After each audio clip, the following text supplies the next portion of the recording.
Breaking చూస్తున్న వరంగల్ నగరంలోని 25వ division Congress president Sajid పైన దాడి ఘటన కేసులో మంత్రి కొండ సురేఖ అనుచరుడు నవీన్ రాజ్ పైన ఇంతిజార్ గంజ్ పోలీసులు కేసు నమోదు చేశారు. నవీన్ రాజ్ తీరుపైన వాట్సాప్ గ్రూపులో ఆడియోలు పెట్టినందుకు తనను కత్తితో బెదిరించి దాడి చేశారని బాధితుడు సాజిద్ పోలీసులకు ఫిర్యాదు చేశాడు.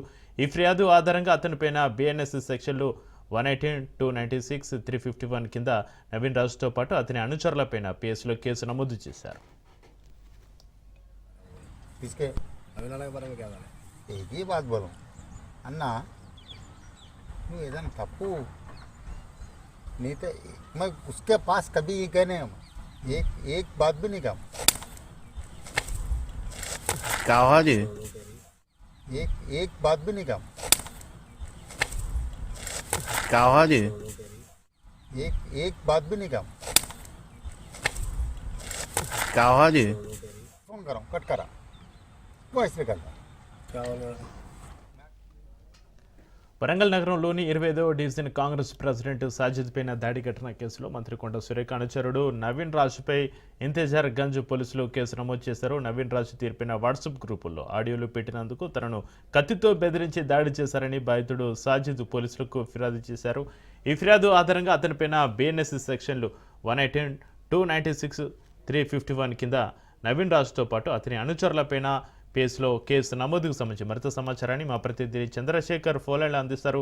చంద్రశేఖర్, వరంగల్ నగరంలోని 25వ డివిజన్ కాంగ్రెస్ ప్రెసిడెంట్ సాజిద్ పైన దాడి ఘటన కేసులో మంత్రి కొండ సురేఖ అనుచరుడు నవీన్ రాజ్ పైన ఇంతిజార్ గంజ్ పోలీసులో కేసు నమోదుకు సంబంధించి మీ దగ్గర ఉన్న అప్డేట్స్ ఏంటి చంద్రశేఖర్?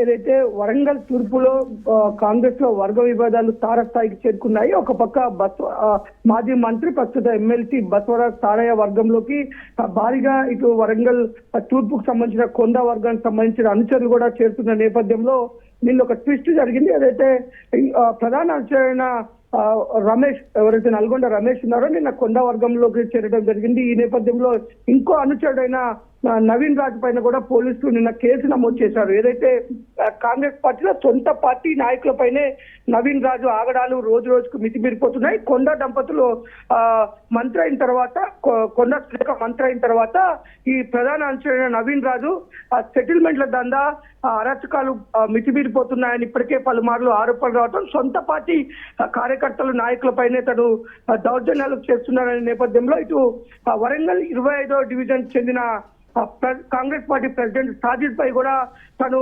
గతంలో ఒక నవీన్ రాజు గతంలో ఒక లారీ అసోసియేషన్ సంబంధించిన సభ్యుల పైన అనుచిత వ్యాఖ్యలు చేసిన నేపథ్యంలో, అలాగే ఇటు వైన్ షాప్ల విషయంలో కూడా తనను బెదిరించాడు. ఈ రెండు ఘటనలో నేను నవీన్ రాజు పైన తనకు కొండ దంపతుల దృష్టికి తీసుకెళ్ళడానికి సోషల్ మీడియా వేదిక కొన్ని చేయడం జరిగింది. ఈ నేపథ్యంలో అతను కక్ష కట్టి నా పైన కత్తితో దాడి చేసి చంపుతానని బెదిరించి జరిగిందనే నేపథ్యంలో ఇటు సాజిద్ ఇంతిజార్ గంజ్ పోలీస్ స్టేషన్ లో ఫిర్యాదు చేసినప్పటికీ పోలీసులు మొదట పట్టించుకోలేదు. దాన్ని మట్టెవాడ మిల్స్ కాలనీ పోలీసులను సంప్రదించాలని చెప్పడము, కొంత జాప్యం చేయడంతో ఎవరైతే కొండ దంపతులకు వ్యతిరేక వర్గమైన సారయ్య నిన్న జోక్యం చేసుకోవడం, ఎందుకు కంప్లైంట్ పైన మీరు చర్యలు తీసుకోవట్లేదని, ఎఫ్ఐఆర్ నమోదు చేయట్లేదని పోలీసులతో మాట్లాడిన వెంటనే నిన్న ఇటు నవీన్ రాజు పైన బిఎన్ఎస్ సెక్షన్లు 118, 296, 351 కింద అయితే అతనితో పాటు అతని అనుచరుల పైన కేసు నమోదు చేశారు. అసలు వరంగల్ తూర్పులో ఏం జరుగుతుంది, కొండ దంపతులు మొత్తం కూడా వారి ప్రాబల్యం కోల్పోతున్న పరిస్థితి, మొత్తం కూడా మన వ్యతిరేక వర్గంలో చేరుతున్న పరిస్థితి. ఈ నేపథ్యంలో రానున్న మున్సిపల్ గ్రేటర్ వరంగల్ మున్సిపల్ ఎన్నికల్లో ఇటు సారయ్య వర్గంలో ఉన్న వారికి మాత్రమే ప్రాధాన్యత ఉన్న నేపథ్యంలో అందరూ కూడా సారయ్య వర్గంలో చేరడంతో